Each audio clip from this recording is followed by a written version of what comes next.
เพื่อจะได้ไปถวายยาก็มีอยู่4-5 รายการอย่างละ5 ชุดอันนี้ก็คีลานปัจจัยเภสัชเนาะยาดีคอเจนยาแก้แพ้ยาแก้ไอเนาะยาแก้ลมยาครับเสมหะเนี่ยเราก็แมทนะใส่แมทไปยา5 อัน5 อันเนี่ยซึ่งก็เป็นแมทที่มันมียี่ห้อไว้ด้วยเนาะใส่เข้าไปเป็นชุดญาติโยมสาธุชนก็เป็นเจ้าภาพกันได้แล้วแต่เจตนาก็ได้รับมาแล้วห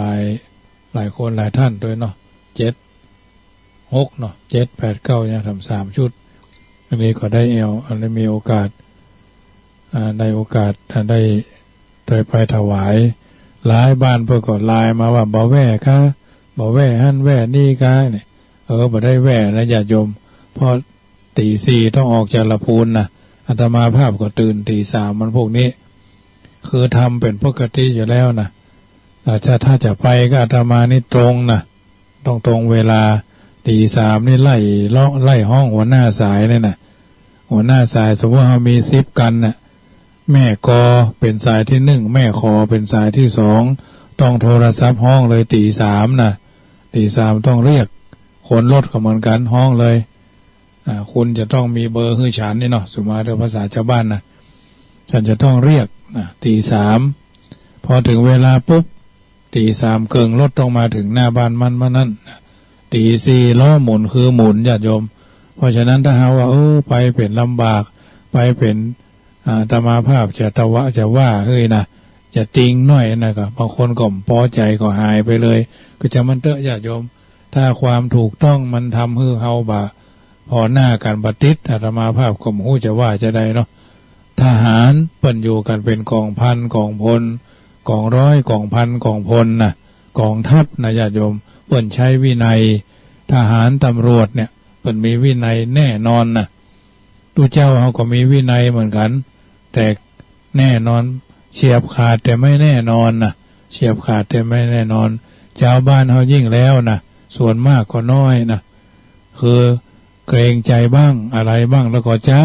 บางคนก็จ้าแต่เนอะ10 จ้า20 จ้าอย่าไปจ้าอย่างหอย10 ฝอย20 ฝอยฝอยสิ่งที่ดีมีประโยชน์10 โคด20 โคดอย่าไปโคดในหน้าที่การงาน10 ผ่าน20 ผ่านอย่าไปผ่านพ่อผ่านแม่นะเพราะฉะนั้นอันนี้ถือว่าถ้าเขาคิดว่าอาตมาภาพนี่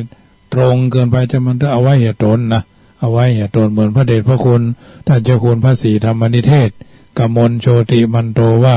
ตัวเจ้าธรรมายุ่งฝั่งตะวันออกแม่น้ำปิงนะเงียบซึกหมดอะบัดซึกก็ย้ายให้ออกจากเชียงใหม่ภายใน24 ชั่วโมงไปเลยนะต่อถึงว่าเฮาสวกอีหรอถ้ามันเข้ามาบ้านกุยต่อยข้างในบนวานนะ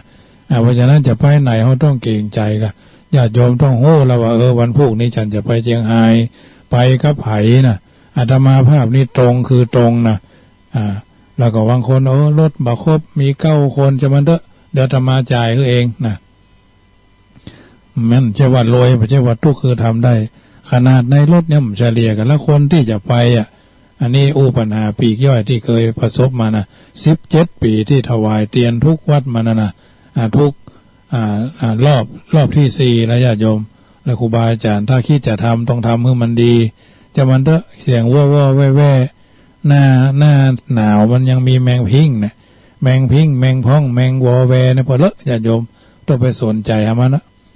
ว่าเงาจังเตอะว่าเสื้อจังเขานั่นแหละญาติโยมเพราะฉะนั้นถึงต้องทำเอาความถูกต้องเป็นมาตรฐานในการทำอาจจะไปตานเตียนอาตมาต้องเตรียมนะต้องหันว่าต้องเตรียมการนะปี64นี่ก็จะไปตานเตียนวันที่11 กรกฎานะก็มีหลอดไฟเนาะหลอดไฟชุดละ200นะชุดน้ำมันแล้วก็ผ้าอาบน้ำฝนก็ชุดละ200นะก็ทำอย่างนี้มาทุกปีวัดละ9 ชุด9ก็81 ชุดนะญาติโยมอันนี้ก็ทำมาญาติโยมจะห้อมก็ดีบ่ห้อมก็บ่เป็นหยังอาตมาถึงทำหรอวัดละ9 ชุดชุดน้ำมันเติมตะเกียงและผ้าอาบน้ำฝน วัดละ9 ชุดนะแล้วก็ปัจจัยนี่เฮาโมโหเพราะมันอยู่ในซองหลอดไฟวัดละ9 ชุดนะก็ทำทุกปียานะวัดละชุดใหญ่เนอะชุดใหญ่ชุดประมาณมันมีอย่างละ10เนาะเพราะว่า3 วัดเนี่ย3 วัดเขาก็เฉลี่ยชุดละ3 วัดวัดละ10 ชุด10 ชุด10 ซองไงเนาะสมมติว่ายาดีโคเจนก็10 แผง5 แผงเนาะ5 แผงอย่างละ5หมดมันมีอยู่57มี35 รายการนี่นะเขาก็ซื้อไปไว้ให้เพิ่นวัดที่ไก่คลินิกด้านขายยายนะเขาซื้อไปไว้เนี่ยเป็นยังนะเขาจะไปว่าจะไปทานเตียนก็ทานก็เตียนน่ะสังฆทานถังเหลืองนี่เบาไปนะนี่ญาติโยมถึงแจ้งคือทราบว่าจะไปทานอย่างวันผูกนี่ก่อนกันนะวัดเก่าวัดเขาก็จะไปคือบ่ได้ไปเพ่งเล็งวัดนั้นนะญาติโยมเพิ่นแนะนำก็คือไปเราก็เฮาบ่อยากจะฮื้อเพิ่นเลี้ยงอะหยังเฮาจะได้สตางค์นักสตางค์น้อยเฮาบ่ว่ากันนะ100 คนเนาะ100 คนคนละซองน่ะ9 ซองใส่ซองไปไผ่ใส่ซองมันน่ะพี่น้องแม่ริมคงฟังอยู่เนาะโยมนากาแฟเนาะนากาแฟคงฟังอยู่ตีซีพระกันที่ออกจากบ้านพุ่นไปพระกันเทียนปั๊มน้ำมันดอยสะเก็ดเนอะอันนี้ก็มีจำนวน11 กันด้วยกันนะหนองศูนย์น้ำเพื่อพระห้วยแพ่งสันเหมืองหนองเกิดนะจังกำอัตมาภาพนี่แหละแล้วก็ปามุ่นนะรถแต่ละกันก็คงจะทราบจุดประสงค์และเป้าหมายการรถก็มาต้องเอาไปจ่ายให้คนรถนั่นเนอะเอามาไว้ที่อาตมานี่ก่อนจะจ่ายวัดสุดท้ายนะก็มันจะลู่กันมันจะอวดหูหรือพูดจัดกันหมู่นี่นะต้องทำแบบนี้แหละเพราะฉะนั้นจะไปกินประทานเก็บสตางค์มาไว้ที่เจ้าวาดเพะที่ผู้จัดการทัวร์เพะเสร็จแล้วเขาก็แจกกันวัดสุดท้ายเราจะไปกันละวุ่นวันละเนี่ยมันจะเป็นอย่างเงี้ยอาจจะไปการไปงานจะไปหั่นไปนี่นะแต่ช่วงนี้ถือว่าเป็นช่วงที่เราจะต้องระมัดระวังการเดินทางจุดแรกที่เราจะไปก็คือดิ่งไปเลย8 โมงเป๊ะตรงไหนกินข้าวตรงนั้นเลยนะ8 โมงกินข้าวตรงนั้นเลยแล้วก็ต่อไปก็เที่ยง11 โมงครึ่งเนาะ11 โมงครึ่งกินข้าวตรงไหนกินข้าวตรงนั้นเลยนะจอดในกินข้าวตามศาลาห้องส่วนยอมสาธารณะก็กินไปเถอะญาติโยมกินยืนกินกันนั่นแหละแบบยองเหล่านะอันนี้ถือว่าไปทำแล้วก็ทำบุญไปแล้วแต่ที่เราจะทำได้วันพรุ่งนี้อาตมาภาพก็จะแจกซองว่าวัดจังกำจะมีการบูรณะกุฏิสงฆ์บางคนเพิ่นบ่มีรายละเอียดไข่ขินไข่ตาลเนาะเจ้าฟ้าก็มีอยู่6 ตัวโยมพี่เชียงใหม่พร้อมโดยครอบครัวเพิ่นก็ถวายมาแล้วกระดิ่งทำ3 แกนเนาะ3 แกนก็เรียบร้อยไปละปฏิโมทนาไปเก็บไว้เป็นส่วนหนึ่งตารางเม็ดละ200เจ้าฟ้าตัวละ5 ปันมีอยู่5 ตัวปันลมหรือใบละกามีอยู่24 ตัวละ 4,500 แล้วก็หน้าคตันหรือคันถวยมีอยู่28 ตัวละ 3,500 กระดิ่งโลหะสีทองเหลืองเนาะมีอยู่129 แกนนะ129 แกนละ499 บาทอันนี้ก็มีโอกาส2 แกน3 แกนครอบครัวละแกนก็ได้129 แกนเอาไว้รอบกุฏิบนห้องวันน้ำย้อยเนาะกิ้งก้องอะไรญาติโยมอันนี้ก็ถือว่าเป็นการดักหูเย็นใจดีเป็นเสียงกระดิ่งนิ่งน้องมันก็เปิงกับวัดกับวาอันนี้ก็แจ้งให้ทราบแล้วมีโอกาสก็กินตาลถ้าเป็นห้องก็ห้องละ25,000 บาทในห้องก็จะมีปลั๊กไฟอย่างเรียบร้อยนะมีเตียงนอนโดยเนาะเตียงนอนถวายพระถวายเนรห้องละเตียงเ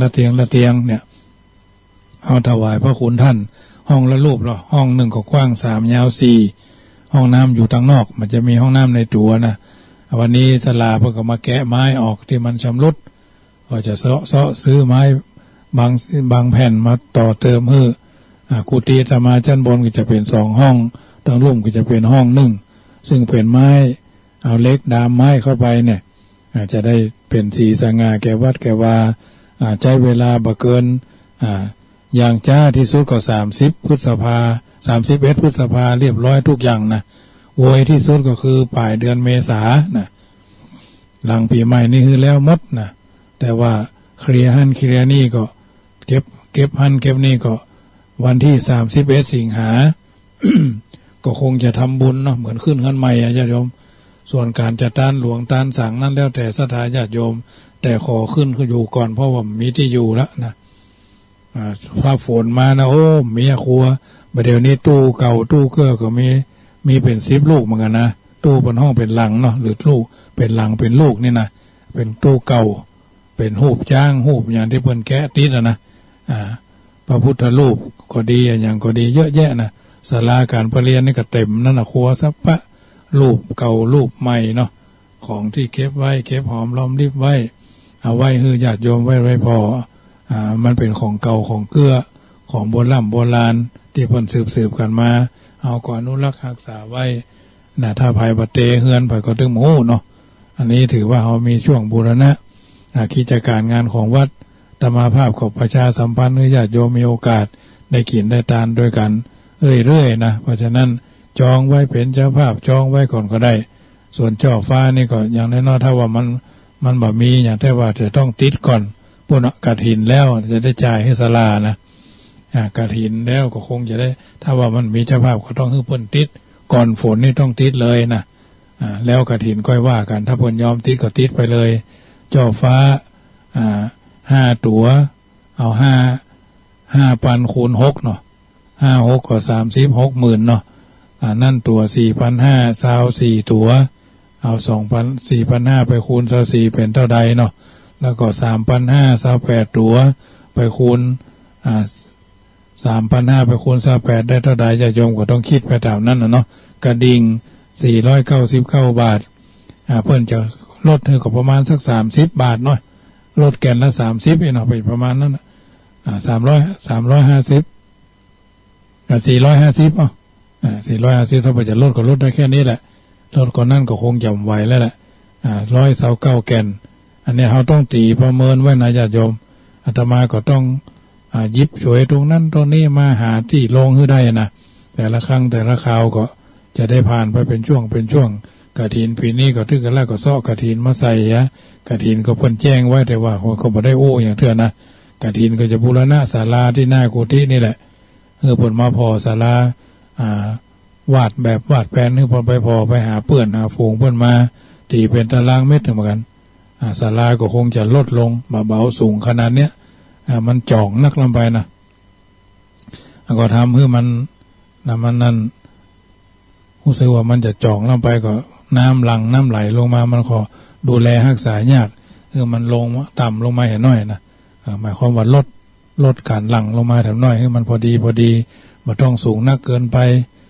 พอดีครับสภาพของวัดพยายามจะมันต่ำกว่าวิหารน้อยหนึ่งอันนี้ก็เป็นนโยบายเป้าหมายที่ท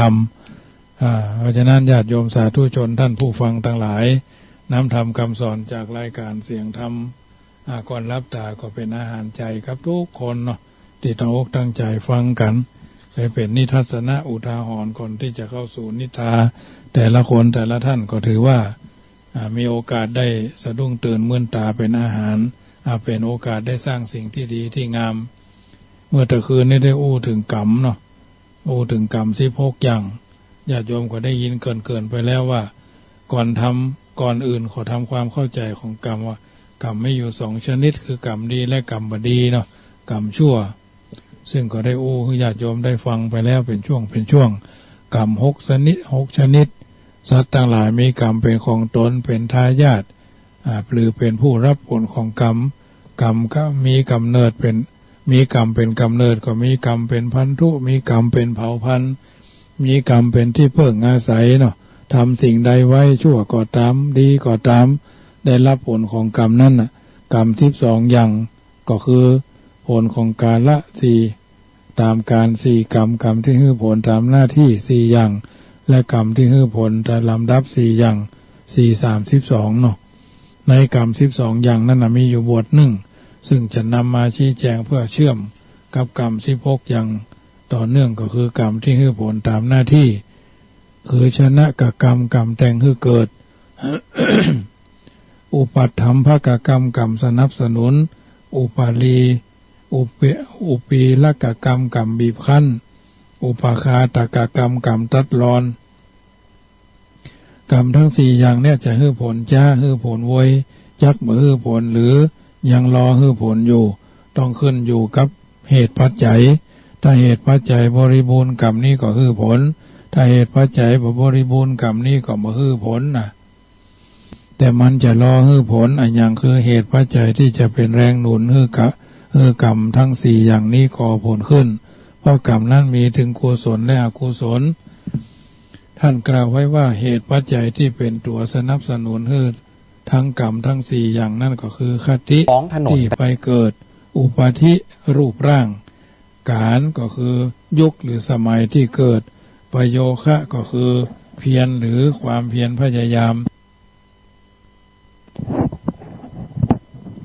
ขอให้ทำความเข้าใจในเหตุปัจจัยสี่อย่างนี้ให้ชัดเพราะเหตุปัจจัยสี่อย่างนี้เป็นตัวการที่ทำกรรมให้ผลจ้าหรือให้ผลโวยหรือบ่ให้ผลในขณะนั้นคติก็หมายถึงที่ไปเกิดภูมิที่ไปเกิดถ้าคติดีก็ไปเกิดในสวรรค์หรือไปเกิดเป็นมนุษย์ที่ห้องกันว่าสุคติถ้าคติบดีก็เกิดในอบายภูมิเช่นเกิดเป็นสัตว์นรกเกิดเป็นสัตว์เดรัจฉานเรียกว่าทุกขติสุคติก็แปลว่าที่ไปเกิดดี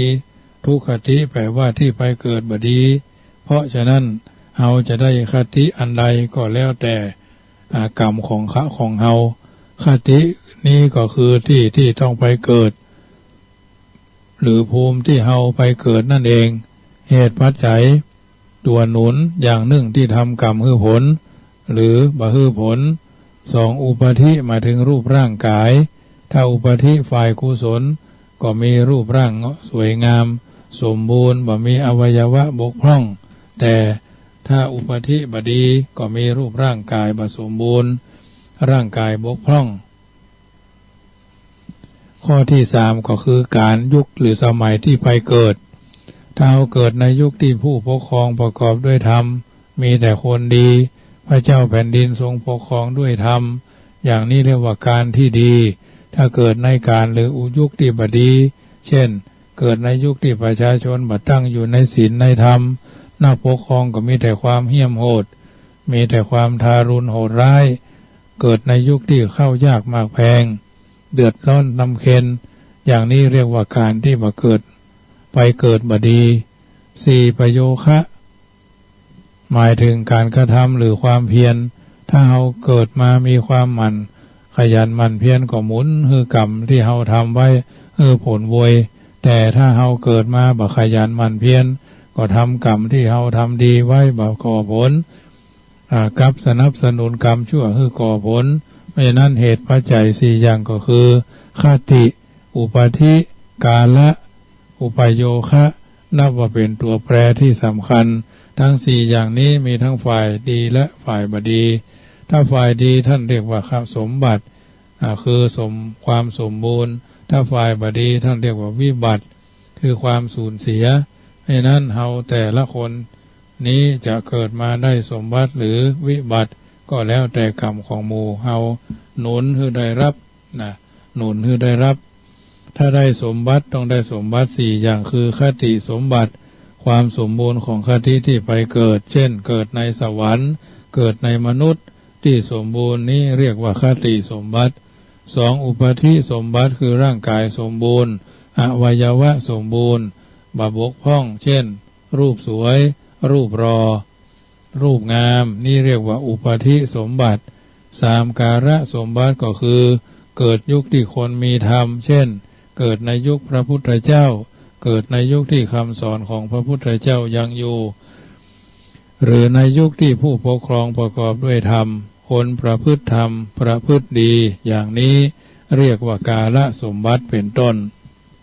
อันเนี้ยจึงนำมากล่าวให้ญาติโยมได้เป็นตัวอย่างในการทำคือเกิดเป็นมงคลกับตัวกับตนสร้างสิ่งที่ดีที่งามกับตัวกับตนเพื่อให้เกิดเป็นมงคลในการดำเนินชีวิตของเฮาท่านทั้งหลายสิ่งต่างๆเหล่านี้ก็จะได้เป็นสิ่งที่ทำให้เป็นมงคลกับตัวกับตนเฮาเป็นลำดับไปคือกฎแห่งกรรมเนาะ กาลสมบัติเกิดในยุคที่เฮาท่านทั้งหลายได้เข้าใจยุคใดสมัยใดที่เฮาเกิดมาแล้ววุ่นวายก็แสดงว่าเฮาตัวนั้นน่ะเพิ่นเฮาว่าเป็นการประโยคะสมบัติเกิดมามีความขยันหมั่นเพียรเนาะขยันหมั่นเพียรประกอบแต่กรรมดีของผู้ฮือตานอย่างผู้ฮือตานรักษาศีลเจริญภาวนาก็แสดงว่ามีประโยคะสมบัติเฮามาสร้างประโยคะสมบัติขึ้นจะได้เป็นเหตุกรรมดีที่ทำไว้ก่อผลไว้ขึ้นเพราะมาสร้างประโยคะสมบัติในทางที่ดีประโยคะสมบัติก็คือความเพียรและการกระทำดีนั่นเองเป็นประโยคะสมบัติเพราะฉะนั้นสมบัติที่มีอยู่สี่อย่างฝ่ายดีซึ่งตรงข้ามกับวิบัติก็มีนะเหมือนกันสี่อย่างก็คือมีอยู่สี่เหมือนกันมีอย่างพ้องก็คือหนึ่งคติวิบัติเกิดมาเป็นคนคติวิบัติเช่นเกิดในอบายเกิดในนรกเกิดเป็นสัตว์เดรัจฉานเกิดเป็นเปรตเกิดเป็นอสุรกายอุปาทิวิบัติก็คือเกิดมาร่างกายพิกลพิการร่างกายบกพร่องเช่นตาบอดหูหนวกเป็นต้นอย่างนี้เรียกว่าอุปาทิวิบัติการวิบัติเสียสามก็คือเกิดในยุคที่เดือดร้อนที่รำเค็ญที่มีคนเป็นที่คนมีแต่ความทารุณคนไม่มีศีลมีธรรมผู้ปกครองขาดคุณธรรมอย่างนี้เรียกว่าวิการวิบัติหรือเกิดในดินแดนแห้งแล้งในยุคที่เดือดร้อน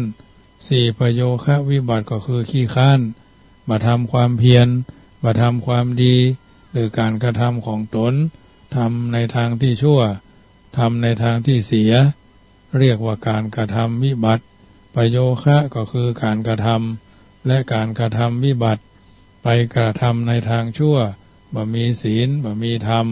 อย่างนี้เรียกว่าประโยคะวิบัติดังนั้นสมบัติก็มีสี่วิบัติก็มีสี่จึงรวมเป็นแปดและกรรมนั่นก็มีทั้งกรรมฝ่ายดีและกรรมฝ่ายชั่วเพราะฉะนั้นกรรมชั่วนั้นมีลักษณะ8ประการกรรมดีก็มีลักษณะ8ประการจึงรวมเป็นกรรม16กรรม16เนี่ยคืออย่างพ้องจะได้ชี้แจงให้ฟังให้ถึงกรรมชั่ว8อย่างก่อนท่านกล่าวไว้ในอรรถกถาพระอภิธรรมคืออรรถกถาวิพังว่าบาปกรรมบางอย่างถูกคติสมบัติห้ามเสียจึงบ่ฮื้อผลอาตมาภาพนี่บ่ได้ว่าไปเลยนะญาติโยมพอดีอ่านหนังสือส่วนนี้ศึกษาส่วนนี้ตัวในอรรถกถาอังคุตรนิกายชื่อมโนรัถูมโนรัฐปูรณีภาคหน้า411อัตถกถาวิพังข้อ840หน้า458นะ2บาปกรรมบางอย่างถูกอุปาทิสมบัติห้ามเสียจึงบ่ฮื้อผล3บาปกรรมบางอย่างถูกการสมบัติห้ามเสียจึงบ่ฮื้อผล4บาปกรรมบางอย่างถูกประโยคะสมบัติห้ามเสียจึงบ่ฮื้อผลกันเป็นทรัพย์เกี่ยวกับอภิธรรมญาติโยม5บาปบางอย่างอาศัยคติวิบัติจึงบ่ฮื้อผล6บาปกรรมบางอย่างอาศัยอุปาทิวิบัติจึงฮื้อผล7บาปกรรมบางอย่างอาศัยวิการวิบัติจึงฮื้อผล8บาปกรรมบางอย่างอาศัยประโยคะวิบัติจึงฮื้อผลนี้เป็นฝ่ายบาป8อย่างคืออาศัยสมบัติ4อาศัยวิบัติ4รวมเป็น8ดังจะยกตัวอย่างให้ดูว่า1บาปกรรมบางอย่างถูกคติวิบัติห้ามเสียจึงบ่ฮื้อผลคืออย่างใดคนบางคนทำบาปไว้นักแต่อาศัยว่าเขาไปเกิดดีเสียบาปกรรมเขาก็บ่ได้บาปกรรมเขาบ่ได้ในคัมภีร์อรรถกถาท่านยกตัวอย่างว่ามีชาวประมงคนหนึ่งแกตกเบ็ดมาถึง50 ปีแต่ในช่วงปลายชีวิตแกได้ฟังธรรมจากพระมหาเถระตนหนึ่งถึงไตรสรณคมได้ไตรสรณคมนี้มีผลนักอย่างที่เรากล่าวกันว่าพุทธังสารนังคัจฉามิเป็นต้นนี้อย่าคิดว่าบ่มีผลนะญาติโยมจะไปว่าไปเรื่อยนะอย่าคิดว่าบ่มีผล แต่มีผลมากเช่นกันไม่ใช่ปากว่าเฉยๆว่าลมว่าแรงรับหูรับตาลืมหูลืมตาพุทธังสรณังกัจฉามิว่าตุจาพุทธังสรณังกัจฉามิเพราะฉะนั้นเมื่อถึงไตรสรณคมเมื่อแกถึงไตรสรณคมก็ได้บุญมากแกก็แตกแกตกเบ็ดนั่นน่ะที่แกตกเบ็ดนั่นน่ะความจริงแกก็บ่ได้ทานลูนปะมากเท่าใดเพราะแกทำมาหากินของแกแต่เมื่อแกมาถึงไตรสรณคมแกตายไปเกิดในสวรรค์ก็ไปเกิดในสวรรค์แล้วบาปกรรมที่แกไปตกเบ็ดนั้นโตยแกไปบ่ได้เพราะมันไปเกิดเสียเกิดดีเสียแล้วจะไปตกยากได้อย่างใดญาติโยมอย่าเอาไปละพูนเนี่ยไปขับรถเพื่อนเขาได้ขึ้นรถโดยสารไปเขาก็ถึงเหมือนกันหรอเขาจะปีกมาขึ้นรถโดยสารมันก็ไม่ใช่สวรรค์เขามีตกยากเขามีแต่เรื่องบาปที่ทำไว้บาปจะผลได้เพราะไปเกิดดีเสียแล้วเพราะฉะนั้นท่านจึงกล่าวว่าบาปกรรมบางอย่างถูกคติสมบัติห้ามเสียห้ามตรงไหนห้ามกรรมที่เคยไปตกเบ็ดไว้แต่ถ้าแกจุติลงมาสวรรค์จากสวรรค์เมื่อใดทีเนี้ยบาปนั้นจะโตยผลแกในตอนหลังแต่ตอนนี้บาปกรรมถูกห้ามเสียแล้วเพราะฉะนั้นในข้อที่1จึงกล่าวว่าบาปกรรมบางอย่างถูกคติสมบัติห้ามเสียเพราะเขาได้คติสมบัติเขาเกิดในสวรรค์แล้วบาปกรรมที่เขาตกเบ็ดไว้ตามเขาบัดตัวบัดตันเนาะแต่ถ้าเขาจุติจากสวรรค์แล้วมันก็ตัวมาทีหลังแต่ที่ว่าเนี้ยหมายถึงบาปบางอย่างไม่ใช่ทุกอย่างอย่าคิดว่าทุกอย่างจึงนำมาเสนอสาธุชนคนดีได้ฟังแล้วนำไปเป็นข้อพินิจพิจารณาในเรื่องของกรรมเนื้อญาติโยมวันนี้ก็ได้ข้อเวลาก็ไล่หลังมาแล้วเหลือแถม5 นาทีเนอะวันพรุ่งนี้ขออำลาขันนาทีนี้ว่าบ่ได้จัดรายการจะเดินทางไปเจียงไฮ้ไปแสวงบุญเพิ่มบุญเนาะเพิ่นห้องว่าเพิ่มพลังบุญอนุโมทนาโยมแม่เรนูก้อนแก้วที่ได้โทรเข้ามาเป็นกำลังใจเนอะอยู่จุดไหนมงใดโทรเข้ามา5 นาทีสุดท้ายนะญาติโยม0861875325โทรกันเข้ามาเป็นกำลังใจเนอะตะกี้ช่วง5 โมงบ่ได้จัด6 โมงถึง7 โมงขอโยมก็โทรมาหลายสายนะมีญาติโยมร่วมทำบุญจะเป็นเจ้าภาพนี่ก็ได้เนอะเป็นเจ้าภาพอันยายังทำ3 ชุดนะญาติโยมชุดละ200มีโอกาสก็ทำบุญได้บ่มีก็บ่เป็นหยังนะชุดละ200เหลือแถม3 ชุดสุดท้ายพวกนี้แล้วจะได้เอาไปทานจะเอาไปถวายนะกินนิดจนได้ค่อยใจเทิงแปลงใจเติงนะญาติโยมกินทานหยาดน้ำมากพวงหลวงหลายจักได้สบายเกิดสุขภายหน้าเข้าตอกบานกินทานเถิงดอกไม้บานกินทานม่วนแม่จันดีก็โอนมาแล้ว1 ตารางเมตรเนาะแล้วก็หลายคนมีโอกาสก็กินทานหยาดน้ำกันเข้ามาได้เจริญพรไผ่นี่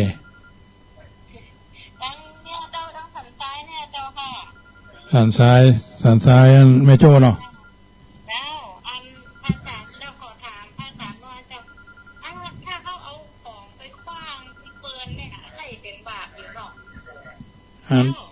เป็นของประเภทไหนเนาะเป็นปูนเป็นอีหยังเล็กๆน้อยๆแต่เขาไปคว้างเป็นเปื้อนเจ้าเพิ่นยังเป็นพวกเป็นยุ่งอยู่มันเป็นบาปอยู่เนาะก็เอาบ่ได้เอาไปก็อันเกิดหนทางอย่างเพิ่นกะก็ได้เกิดเจ้าเป็นว่ามันเป็นที่ของเพิ่นนั่นแหละมันเป็นที่ห่างๆแล้วเอาเป็นปูนเป็นดินไปกว้างอย่างกันเจ้าก็ห้องมีเจตนาก็เป็นญาโยมก็ตั้งใจขนาดเจ้าแล้ววิธีขวางหอไปขวางแต่เวลาเพิ่นมาโถมมันก็โถมไปหมดนั่นแหละเพิ่นเป็นโถมอยู่อีเนี่ยตั้งใจนะตั้งใจนะเจ้าว่าได้ถามพระอาจารย์ทักว่าน้อยเราคล่องใจอีนะโคตรตัดเพิ่นนะเจ้าอยู่สันทรายเนาะเราคำเป็นญาสันทรายเจ้าเพิ่นก็อยากพม่าด้วยกันด้วยเจ้าอาจารย์เจ้าก็เดี๋ยวพ ที่ท่านมหาวิษณุเนาะเดี๋ยวมหาวิษณุเดี๋ยวมหาวิษณุเอามหาวิษณุไปหายแล้วกัน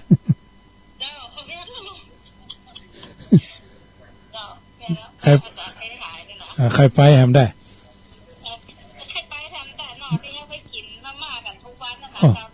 ขับรถพิกมาเมืองไทยนี่จะหายใจคว่ำหมดละเขาขับรถเว้ยนะ